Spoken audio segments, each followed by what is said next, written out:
Halo semuanya. Selamat datang dalam materi pendidikan agama Kristen dan budi pekerti. Hari ini, kita akan membahas topik yang sangat penting dan relevan dengan kehidupan kita sehari-hari, yaitu tanggung jawab manusia memelihara alam, mengaplikasikan mandat budaya. Perkenalkan, saya Marcella Awala, yang akan menemani kalian mengeksplorasi bagaimana iman kita sebagai orang Kristen harus nyata dalam cara kita memperlakukan bumi tempat kita tinggal. Pernahkah kalian berpikir, mengapa kita harus membuang sampah pada tempatnya?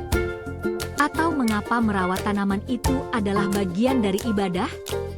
Mari kita temukan jawabannya bersama-sama. Sebelum melangkah lebih jauh, mari kita lihat apa yang ingin kita capai hari ini. Pertama, kita akan belajar memahami bahwa alam ini adalah milik Tuhan dan kita dipanggil untuk mengelolanya. Kita akan menggali konsep Imago Dei atau manusia sebagai gambar Allah, serta memahami apa itu mandat budaya berdasarkan Kejadian pukul 2:15. Lebih dari sekadar teori, kita juga akan belajar bagaimana menghubungkan kasih kepada Tuhan dengan tindakan nyata dalam merawat lingkungan, serta bagaimana memulai gaya hidup ugahari atau hidup sederhana demi kelestarian alam. Mari kita mulai dengan konsep yang mendasar, Imago Dei.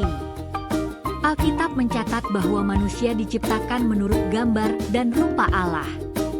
Apa artinya bagi alam? Artinya, kita bukan pemilik bumi ini. Pemilik sesungguhnya adalah Tuhan Sang Pencipta. Kita ditempatkan di sini sebagai wakil Tuhan. Bayangkan kalian dititipi sebuah taman yang indah oleh sahabat kalian. Tentu kalian akan menjaganya dengan baik karena kalian menghargai pemiliknya, bukan? Begitu juga dengan alam. Mengelola alam bukan sekadar tugas tambahan, tapi merupakan mandat yang melekat pada identitas inti kita sebagai ciptaan yang mulia. Poin berikutnya adalah mandat budaya. Dalam Kejadian 2 pasal 15, dikatakan, Tuhan Allah mengambil manusia itu dan menempatkannya dalam Taman Eden untuk mengusahakan dan memelihara taman itu. Di sini ada dua kata kunci penting dari bahasa aslinya. Abad, mengusahakan ini berarti kita boleh bekerja, mengolah, dan memanfaatkan potensi alam secara kreatif untuk memenuhi kebutuhan hidup kita. Syamar, memelihara ini adalah penyeimbangnya. Kita harus menjaga, melindungi, dan melestarikan agar alam tetap berkelanjutan bagi generasi setelah kita. Jadi, kita tidak boleh hanya mengambil, mengusahakan, tanpa memberi kembali, memelihara. Keduanya harus berjalan seimbang. Poin berikutnya adalah motivasi etis. Kenapa kita harus peduli? Karena menghargai alam adalah cara kita menghormati Sang Pencipta. Ada istilah menarik yang menyebut alam sebagai buku kedua Allah. Melalui keindahan gunung, laut, dan hutan, kita bisa melihat kemuliaan dan kebesaran Tuhan. Jika kita merusak alam, itu sama saja kita melukai hati Tuhan yang telah memberikan kepercayaan ini kepada kita. Jadi, motivasi terbesar kita dalam menjaga lingkungan adalah karena kita mengasihi Tuhan. Poin berikutnya adalah keadilan dan kasih. Menjaga alam juga merupakan wujud kasih kepada sesama. Pernah dengar tentang keadilan antar generasi? Krisis lingkungan seperti pemanasan global bukan hanya masalah pohon, tapi masalah manusia.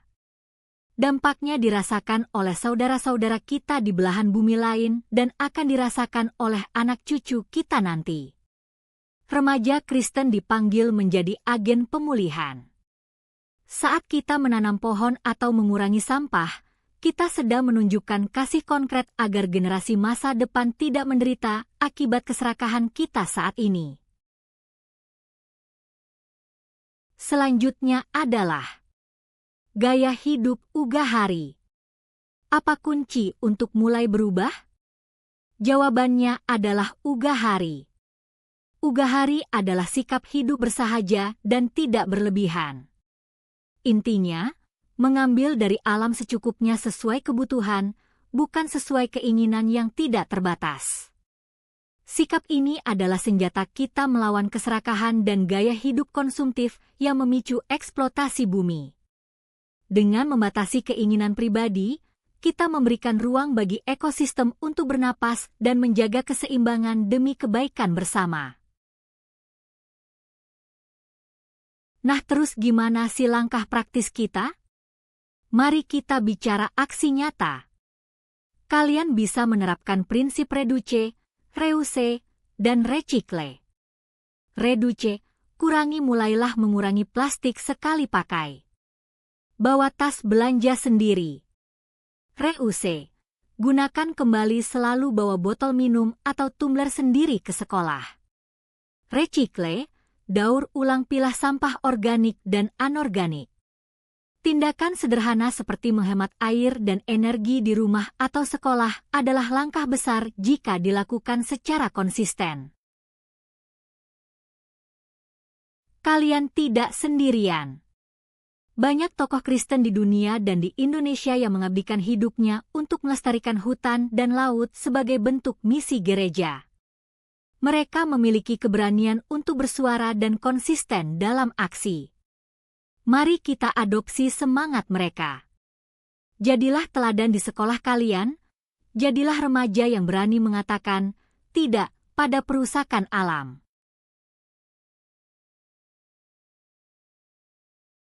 Sebagai kesimpulan, ingatlah kalimat ini, saya adalah penjaga ciptaan Allah. Memelihara alam bukan sekadar hobi atau tugas sekolah, melainkan mandat iman langsung dari Tuhan. Mari kita mulai hari ini dengan satu tindakan kecil namun konsisten. Masa depan bumi ada di tangan kita, dan Tuhan menyertai setiap niat baik kita untuk menjaga karyanya yang luar biasa. Terima kasih sudah belajar bersama hari ini. Sampai jumpa di pertemuan berikutnya. Sebagai penutup dari materi kita di saat ini, mari sama-sama kita merefleksikan alam kita dengan menonton video berikut.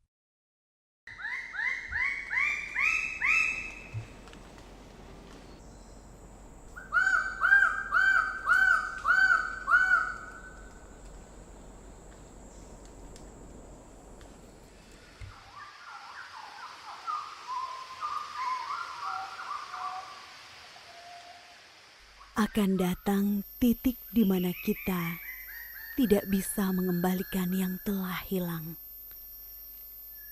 Jika setiap pohon telah ditebang dan hutan terakhir telah musnah. Jika pemandangan ini semua berubah menjadi ini. Dan kehidupan ini seluruhnya tergantikan dengan ini.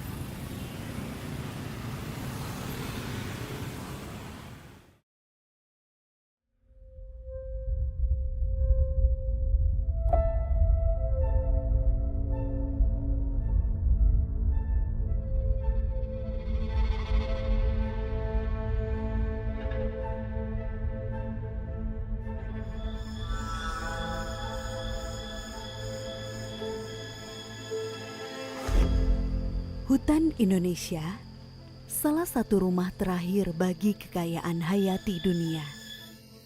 Tempat tinggal bagi 12% spesies mamalia, 7,3% spesies reptil dan amfibi, serta 17% spesies burung di seluruh dunia.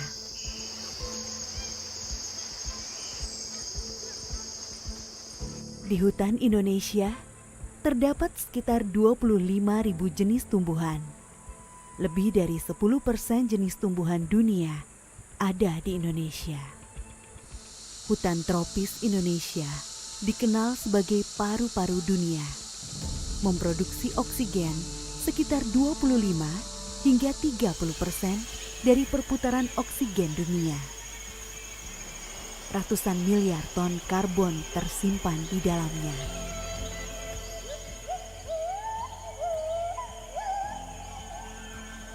Indonesia adalah negara ketiga yang memiliki hutan hujan tropis terbesar di dunia. Namun juga juara ketiga di laju kehilangan hutan.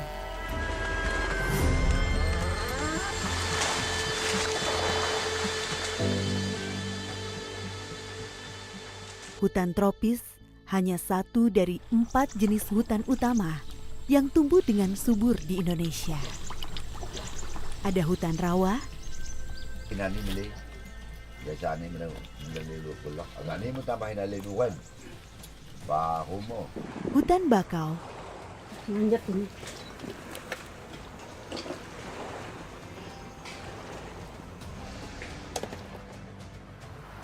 dan hutan sabana.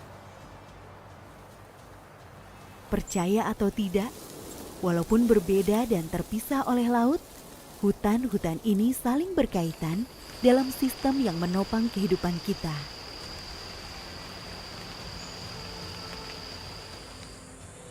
Hutan-hutan ini menjaga stabilitas iklim, beragam manfaat ekologi, keanekaragaman hayati yang luar biasa, hingga kepentingan ekonomi. Stabilitas iklim. Salah satu kontribusi terbesar hutan adalah efek fotosintesis. Tanaman mengambil karbon dioksida dari atmosfer dan melepaskan oksigen untuk kita, sehingga membersihkan udara dan mengendalikan peningkatan suhu.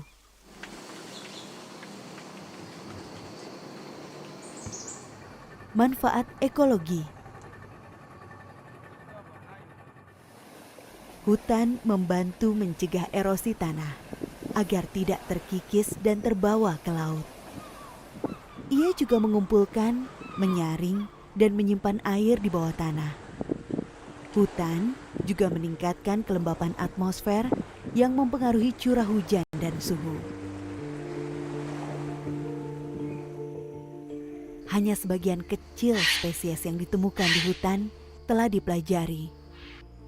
Nyatanya, kita masih belum tahu banyak misteri yang tersimpan dalam kerajaan tropis ini.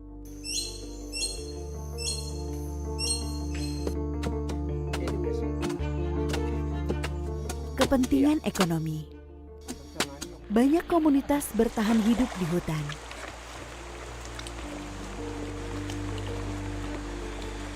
Sebagian besar obat-obatan adalah produk tumbuhan yang berasal dari hutan.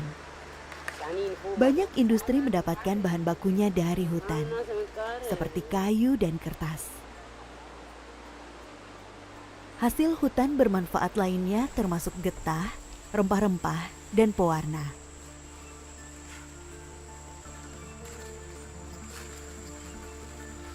Hutan juga berperan dalam kesehatan mental manusia untuk tujuan wisata maupun terapi.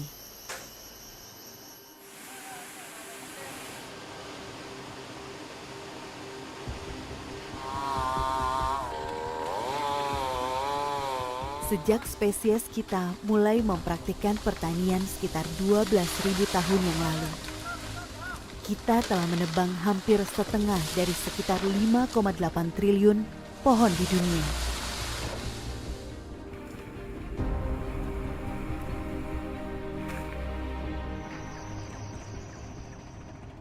Jika kita menyingkirkan semua pohon, kita akan hidup di planet yang mungkin tidak benar-benar dapat menopang kita lagi.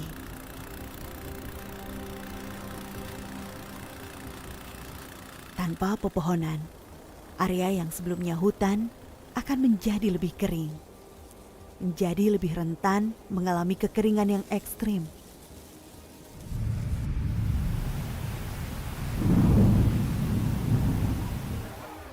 Ketika hujan deras datang, bencana banjir akan menyusul. Erosi besar-besaran akan berdampak pada lautan. Sedimentasi yang terbawa akan menutupi terumbu karang dan habitat laut lainnya. Pulau-pulau yang tidak memiliki pepohonan akan kehilangan penghalangnya dengan laut. Banyak yang akan tersapu. Penderitaan umat manusia akan dimulai jauh sebelum hutan terakhir musnah. Panas yang meningkat, gangguan pada siklus air akan segera muncul. Hilangnya keteduhan akan menyebabkan kematian jutaan orang dan ternak di seluruh dunia.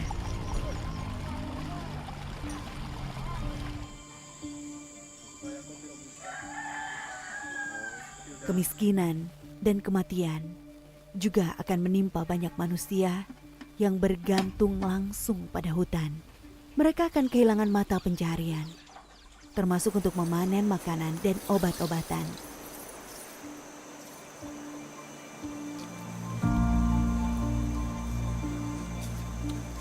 Jika hutan hilang, pertanian dan perkebunan akan terkena dampak. Iklim yang berubah menyebabkan banyak tanaman yang kering atau bahkan gagal panen. Tanaman seperti kopi yang memerlukan hutan sebagai naungan tak akan tumbuh dengan baik. Demikian pula dengan tanaman rempah lainnya. Seiring waktu, tanah di mana-mana akan menipis, membutuhkan pupuk dalam jumlah besar agar tanaman dapat bertahan hidup.